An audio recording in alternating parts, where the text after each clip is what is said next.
Okay बेटा, next question example 7.12 example नहीं exercise question 7.12 जी LC oscillations का क्वेश्चन है बेटा। ओके, एलसी ऑसिलेशंस मतलब कि एक हमारा सर्किट होता है जिसको एलसी सर्किट बोलते हैं। ये बन गया जी आपका एक कैपेसिटर को इनिशियली कुछ चार्ज कर एक इंडक्टर के साथ कनेक्ट कर दिया जाता है। ओके, इस वक्त स्विच ऑफ है, ये कैपेसिटर है, ये एक इंडक्टर है, इसको कहते हैं एलसी सर्किट और टैंक सर्किट। एलसी सर्किट करते क्या है, कैपेसिटर इनिशियली चार्ज है, टी इक्वल टू 0 सारा चार्ज कैपेसिटर पे होता है। स्विच ऑन करते ये डिस्चार्ज हो जाएगा, एनर्जी कैपेसिटर लूज करने लग जाएगा, लेकिन उस एनर्जी से इलेक्ट्रोमैग्नेटिक इंडक्शन के कारण इंडक्टर में एनर्जी आने लग जाएगी। ये पढ़ रखा होगा अपने एलसी सर्किट। और इसके बीच में एनर्जी का ट्रांसफर चलता रहता है। कैपेसिटर लूज करेगा, इंडक्टर में आ जाएगी, इंडक्टर लूज करेगा, कैपेसिटर में आ जाएगी, और यहाँ पे एनर्जी और चार्ज दोनों ऑसिलेट होने शुरू हो जाते हैं, इसलिए इसको एलसी ऑसिलेशंस कहते हैं। डिटेल में जाके आप पढ़िए इसको, अगर नहीं पढ़ रखा होगा, बाकी क्वेश्चन हम करवा देते हैं। तो इसका ए पार्ट जो है वो कह रहा है what is the total energy stored initially, is it conserved during LC oscillations. तो जी इसका आंसर है इनिशियली सारी की सारी एनर्जी किसके पास थी, कैपेसिटर के पास थी ना। इनिशियली दैट मीन्स अभी स्विच ऑफ था, आपने स्विच अभी ऑन किया नहीं है। वैल्यूज इसमें दे रखी है कि जो इंडक्टर है LC circuit contain 20 milli henry inductor, 50 microfarad capacitor with an initial charge of, initial charge भी दे रखा है Q not 10 milli coulomb. The resistance of the circuit negligible है, रेजिस्टेंस नेग्लिजिबल है। तो फर्स्ट पार्ट कहता है what is the total energy initially stored. तो energy stored in a capacitor का फार्मूला वैसे हाफ सी वी स्क्वायर होता है। वी की इन्वॉल्वमेंट यहाँ पे है नहीं, तो इसलिए half q square by C use किया जा सकता है। Okay, half q square by C, initial charge q not था, तो जो भी उसकी वैल्यू पुट कर देंगे तो initial energy stored will be half Q की जगह पर 10 मिली कूलम, 10 इंटू 10⁻³ नीचे आ जाएगा सी कैपेसिटेंस यानी 50 माइक्रोफेरेड 10⁻⁻6। ये सॉल्व हो जाएगा इजीली।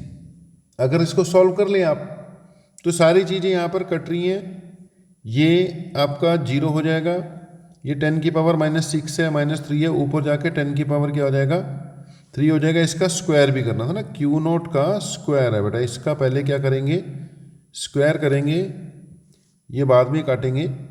तो इसका क्या होना था स्क्वायर भी होना था, तो ये मेरे ख्याल से सब कुछ ही कटेगा। 10⁻⁻3 का स्क्वायर -6 यहीं पे कट गए। 10 का स्क्वायर कितना हो गया 100, नीचे 52 1 जूल आ गया भैया, बहुत इजी आंसर आ गया। तो initial energy stored is 1 joule. Okay ji, अब आते हैं इसके अगले पार्ट पे। फर्स्ट पार्ट हो गया डन है, ठीक है। अगला पार्ट कह रहा है जी आपका eight what time is the energy stored completely electrical. Electrical का मतलब सारी की सारी एनर्जी किस में है कैपेसिटर में है। अब यहां पे एक पॉइंट ध्यान देना, T इक्वल टू 0 पे सारी एनर्जी इसमें, इसके बाद इंडक्टर में जाएगी, फिर वापस आएगी। तो ये पूरा का पूरा ना साइकिल होता है, साइकिल। ओके, साइकिल इसका ये कहता है कि सबसे पहले एनर्जी कैपेसिटर में है। ओके जी, उसके बाद सारी एनर्जी किस में आ जाती है इंडक्टर में, और कैपेसिटर बिल्कुल हो जाता है खाली।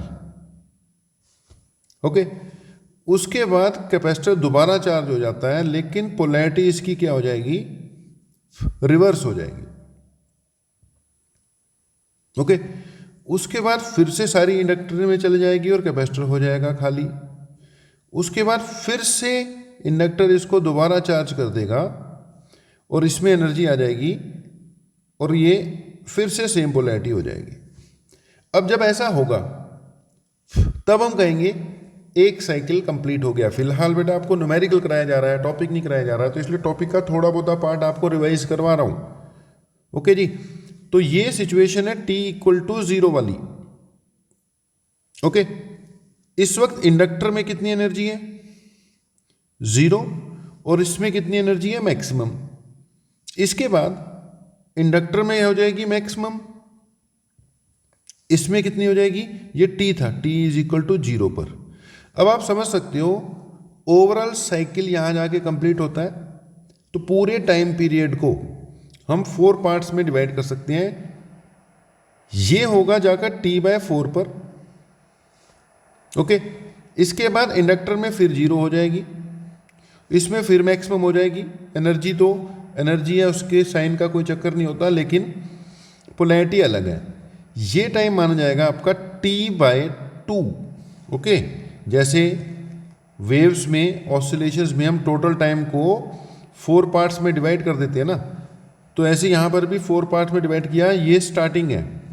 ओके, यहाँ से शुरू होगा, ये 1/4 टाइम हो गया, ये हाफ हो गया, ये 3t/4 हो गया, और यहाँ आके साइकिल क्या हो गया? कंप्लीट हो गया। ओके, ये 1/4, ये 2 बार 1/4 यानी हाफ टाइम हो गया, 3 बार 1/4 टाइम यानी कि 3t/4, ये 4 बार 1/4 यानी कि टोटल टाइम हो गया। तो यहाँ पर इसमें एनर्जी मैक्सिमम, इंडक्टर में 0, इंडक्टर में मैक्सिमम, कैपेसिटर में 0। ठीक है, इसमें फिर 0, इसमें मैक्सिमम। ओके, इसमें फिर मैक्सिमम, यहाँ फिर 0, यहाँ फिर 0, यहाँ पर फिर मैक्सिमम। ओके, बोला गया था रेजिस्टेंस है ही नहीं है। अब रेजिस्टेंस है ही नहीं है, इसीलिए ये पूरी की पूरी एनर्जी वापस आ रही है। अगर सर्किट में रेजिस्टेंस हो जाए तो एनर्जी के लॉसेस भी होंगे जी। ओके, अब क्वेश्चन था अपना, at what time, B part जो था आपका, चेक कर लो। एट व्हाट टाइम, मैं सी पहले कराने लग गया, बी बाद में देखते हैं। चलो, eight what time is the energy stored completely electrical. Electrical कब होगी? अब देख लो कंप्लीटली इलेक्ट्रिकल कब होगी। एक तो होगी t इक्वल टू 0 पर, इस वक्त तो 0 है, फिर से इसमें मैक्सिमम आ गई, एक होगी t/2 पर, अब फिर 0 होगी, एक फिर कब पाएगी? t पर, और ये ऐसे ही चलता रहेगा। ठीक है, ये ऐसे ही चलता रहेगा। कौन कौन से टाइम पर? आंसर हमारा एग्जैक्टली आएगा, it will be completely electrical at, completely electrical means in capacitor at t is equal to 0, t/2 है ना। t/4 पे तो मैग्नेटिक में चलेगी ना, 0 थी, तो 0 पर, t/2 पर, या फिर कहां पर? t पर, एंड सो ऑन। ठीक है जी, 0, t/2, t, अगले टाइम में फिर इसमें t/4 में t/2 पुट कर दोगे, क्योंकि हाफ ऑफ साइकिल का फर्क है, 0 से लेकर t/2, t/2 से लेकर t, अगला आ जाएगा 3t/2, क्योंकि ये है 1t/2, ये है 2t/2, अगला आ जाएगा 3t/2, and so on. Right ji. अगर इसने पूछा होता कंप्लीटली मैग्नेटिक कब कब होगी, तो उसके टाइम भी आपके पास निकले पड़े हैं। कंप्लीटली मैग्नेटिक कब होगी? t इक्वल टू 0 पर, t इज इक्वल टू, नहीं, t इज इक्वल टू 0 पे तो इलेक्ट्रिकल थी, कंप्लीटली मैग्नेटिक होगी t इक्वल टू t/4 पर, या 3t/4 पर, या फिर ऐसे चलता रहेगा। तो सेकंड पार्ट को समझो, इसके लिए आपको LC ऑसिलेशन बढ़िया तरीके से रिवाइज करना पड़ेगा, तब जाके क्वेश्चन क्लियर होता है। एक क्वेश्चन अपना बीच में मिस हो गया, B part, what is the natural frequency of the circuit. Okay, circuit की क्या चाहिए? नेचुरल फ्रीक्वेंसी चाहिए। नेचुरल फ्रीक्वेंसी वही होती है सर्किट की 1/2π√L इंटू सी। इसमें कुछ नहीं है, L की वैल्यू पुट कर दो, C की वैल्यू पुट कर दो। L 20 मिली हेनरी है, मिली को हेनरी में कन्वर्ट करना मत भूलना, माइक्रोफेरेड को फेरेड में कन्वर्ट करना मत भूलना। इसको अगर आप सॉल्व करते हो तो इसकी नेचुरल फ्रीक्वेंसी आ जाएगी 10⁻³ रेडियन पर सेकेंड। ओके, आंसर हमारे सामने था, हमने बोल दिया इट विल बी 10⁻³ रेडियन पर सेकेंड। सी पार्ट मैंने पहले करा दिया, समझने वाला था, इसमें वैल्यू पुट करनी है बस, तो बहुत बार हो गया। Natural frequency of the LC circuit, ये रेजोनेंस सर्किट की रेजोनेंस फ्रीक्वेंसी के इक्वली होती है। तो ए पार्ट बेटा डन, बी पार्ट डन, सी मैंने पहले करा दिया था। अब किस पे आते हैं? सी में एक और बात थी यार कि फर्स्ट पार्ट कह रहा था कंप्लीटली इलेक्ट्रिकल, सेकंड पार्ट कह रहा था कंप्लीटली मैग्नेटिक। ओके, वो दोनों हो गए। कंप्लीटली मैग्नेटिक मतलब इंडक्टर की एनर्जी, कंप्लीटली इलेक्ट्रिकल मतलब कैपेसिटर की एनर्जी। कैपेसिटर में कब कब आ रही थी? It was 0, T/2, T, 3T/2 and so on. और मैग्नेटिक कब थी? इट वाज T/4 पे आई थी, अगली 3T/4 पे आई थी, और ऐसे ही 5T/4 एंड सो ऑन चल जाएगा। ओके जी, अब आते हैं हम, इसमें एक और पार्ट था कंप्लीटली मैग्नेटिक। ए हो गया, बी हो गया, सी भी हो गया। डी क्वेश्चन कह रहा है at what times is the total energy shared equally between inductor and capacitor.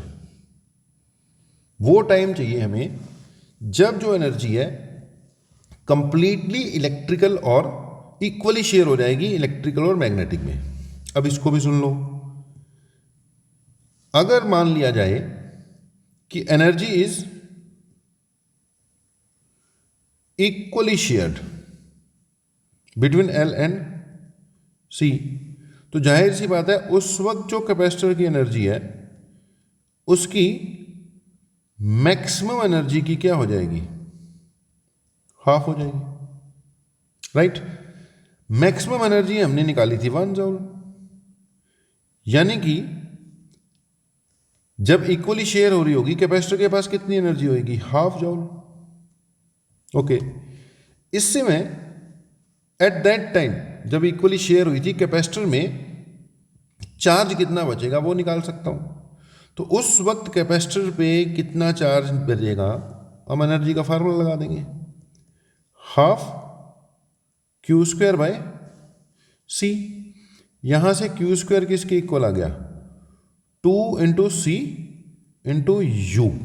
Q² किसके इक्वल आ गया? 2C ऊपर भेज दिया। Q किसके इक्वल आ गया? √2 into C into U. Okay, उस वक्त जब इक्वली शेयर हो रहे थे कैपेसिटेंस, तो चलो वही रहेगा 50 इंटू 10 की पावर -6, राइट। यू कितनी आ गई थी अपनी? 1/2। इसको हमने क्या कर लेना है? सॉल्व कर लेना है।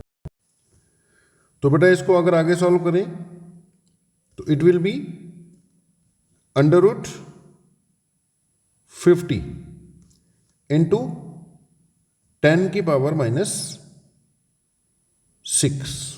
ओके, थोड़ा सा इसको मॉडिफाई कर देते हैं यार। अगर इसकी वैल्यू को थोड़ा सा हम मॉडिफाई करें ताकि रूट वूट का पंगा खत्म हो, तो हमने क्या किया, इसको 2 से डिवाइड किया। तो Q किसके इक्वल आ गया? √2 से मल्टीप्लाई किया, ऊपर 100 हो गया इंटू 10 की पावर -6, और नीचे क्या हो गया? 2 हो गया। बात वही है, ये 50 रहेगा। तो Q जो आ रहा है अपना वो किसके इक्वल आ गया? It will be equal to 100 into 10 की पावर -6, 10 की पावर -4 बच गया, बाहर जाके क्या बच गया? 10 की पावर -2, नीचे कितना आ गया? √2 आ गया। ओके, अगर हम ध्यान से देखें तो हमारी जो ओरिजिनल वैल्यू थी Q0 जो था वो किसके इक्वल था? 10 मिली कूलम के इक्वल था। 10 मिली कूलम का मतलब क्या होता है?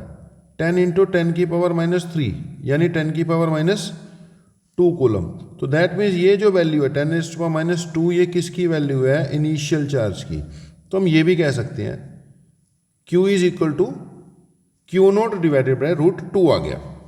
ओके जी, नोट करो, अभी चलेगा आगे क्वेश्चन। तो हमने देखा कि जब इक्वली शेयर करेंगे तो जो Q' बचेगा, यानी कि जो इस वक्त चार्ज बचेगा, that will be equal to Q0 divided by √2 हो। अब आपने नोट कर लिया होगा। So when it is equally shared, दोनों के पास एनर्जी, इंडक्टर और कैपेसिटर की एनर्जी आपस में क्या हुई पड़ी है? सेम है। तो एट दैट टाइम कैपेसिटर पे जो चार्ज था वो इसके मैक्सिमम चार्ज का गया √2 टाइम्स आ गया। हमने अभी अभी ये कैलकुलेट किया। अब एक बड़ा पॉइंट है इंपॉर्टेंट नोट करने वाला कि कैपेसिटर जब स्विच ऑन किया था तो कैपेसिटर डिस्चार्ज होना शुरू हो गया। ओके, T इक्वल टू 0 पे इस पे चार्ज मैक्सिमम था Q नॉट। डिस्चार्जिंग जब होगी तो इसके लिए भी इक्वेशन लगेगी Q is equal to Q not cos omega t. Okay, क्योंकि इसकी वेरिएशन भी पीरियोडिक है और T इक्वल टू 0 पे मैक्सिमम है तो कॉस ही यूज करना है। हमने देखा था, अभी समझाया कि वो कभी वो चार्ज आ जाता है, कभी डिस्चार्ज हो जाता है, कभी फिर से आ जाएगा, कभी फिर से डिस्चार्ज हो जाएगा, इसलिए फिर ओवरऑल Q वेरी करता रहेगा। और स्टार्टिंग कहाँ से हुई थी? 0 पे उस पर मैक्सिमम था, इसलिए कॉस ही लगना चाहिए, तो Q equal to Q not cos omega t आएगा। राइट, अब जिस वक्त एनर्जी इक्वल थी उस वक्त चार्ज कितना आ गया था हमारा? Q not divided by under root 2 आ गया था। Q not cos omega t हो जाएगा, Q नॉट कैंसिल हो जाएगा, कॉस ओमेगा टी किसके इक्वल आ जाएगा? 1 डिवाइडेड बाय अंडर रूट 2। अब ध्यान देना, अगर कॉस ओमेगा टी की वैल्यू 1 बाय अंडर रूट 2 आ रही है, दैट मीन्स ओमेगा टी की वैल्यू क्या बन रही है जी? ओमेगा टी की वैल्यू बन रही है पाई बाय 45 डिग्री बन रहा है ना, कॉस 45, यानी एंगल जब कितना होगा 45 डिग्री होगा तब ये वैल्यू बनती है 1 बाय रूट 2। तो इसका मतलब ओमेगा टी की वैल्यू कितनी आएगी? पाई बाय 4 या फिर 2 पाई प्लस पाई बाय 4, या फिर उसमें 2 पाई और ऐड करते जाएंगे। अब अगर आपने थोड़ी सी मैथ्स पढ़ी हो तो आपको क्लियर होगा कि इसको हम कैसे लिख सकते हैं। ओमेगा की value 2 pi by time period, ये टी है, ये किसके इक्वल आ रहा है? Pi by 4 into 2n plus 1, क्योंकि जो एंगल है ना बेटा सिर्फ पाई बाय 4 पे नहीं आनी, ये और भी इसमें 2 पाई ऐड करते जाओ, 2 पाई ऐड करते जाओ तो और भी वैल्यूज बनेंगी। तो इसको हम लिखेंगे 2n प्लस 1, साथ में क्या आ जाएगा? पाई बाय 4 आ जाएगा। यहां से पाई से पाई क्या हो गया? कैंसिल। t की वैल्यू बनने वाली है 2n प्लस 1 इंटू, ये t ऊपर चले जाएगा, ये 2 नीचे आएगा, t बाय 8। पाई बाय 4 का मतलब वैसे भी क्या होता है? t बाय 8 होता है, और n की स्टार्टिंग यहां पे कहां से देनी है? 0, 1, 2 एंड 3। यानी कि जब t इक्वल टू 0 पुट करोगे, यहां पर n इक्वल टू 0 पुट करोगे तो t कितना आ जाएगा? t बाय 8 आ जाएगा। मतलब पहला टाइम वो होगा जब बराबर होगी t बाय 8। उससे अगला होगा, फिर उसमें क्या कर दोगे? 2, यहां पे 2 पुट कर दोगे, it will be 3t by 8। So बराबर बराबर एनर्जी कैपेसिटर इंडक्टर में कब कब आएगी? सबसे पहला टाइम यहां 0 पुट किया, it will be t by 8, next 3t by 8, next 5t by 8 and so on. ठीक है जी। कैपेसिटर इंडक्टर 0 पे इसके पास मैक्सिमम थी, ठीक है जी। t बाय 4 पे इसके पास मिनिमम हो गई थी, इंडक्टर में चलेगी सारी। और जो बीच का टाइम था t बाय 8 उस वक्त बराबर बराबर है, ठीक है जी। t बाय 4 पे सारी किस पे? इंडक्टर पे। t बाय 2 पे फिर से कैपेसिटर पे, इसके बीच का टाइम 3t बाय 8 है, ये फिर से इक्वल है। ओके, तो ये इक्वल वाले टाइम में बीच में यहां पे purely capacitive, purely inductive, equal, ठीक है जी। प्योरली कैपेसिटिव, प्योरली इंडक्टिव, और यहां पे बीच में इक्वली, ऐसे चलता जाएगा भाई। बड़ा कंसेप्चुअल पार्ट है, 15-20 मिनट्स हो चुके हैं इस क्वेश्चन को करते हुए, एक पार्ट अभी आगे और रहता है इसका, तो इसको भी ठीक से देख लेना बढ़िया तरीके से। अब बेटा इसका लास्ट पार्ट है, ये कह रहा है if a register is inserted in the circuit how much energy is eventually dissipated as heat. अच्छा, जो ए पार्ट था ना उसमें भी एक बात बोल रखी थी, वो हमने मिस कर दी, कि what is the total energy हमने निकाल ली थी, is this energy conserved during SC oscillations.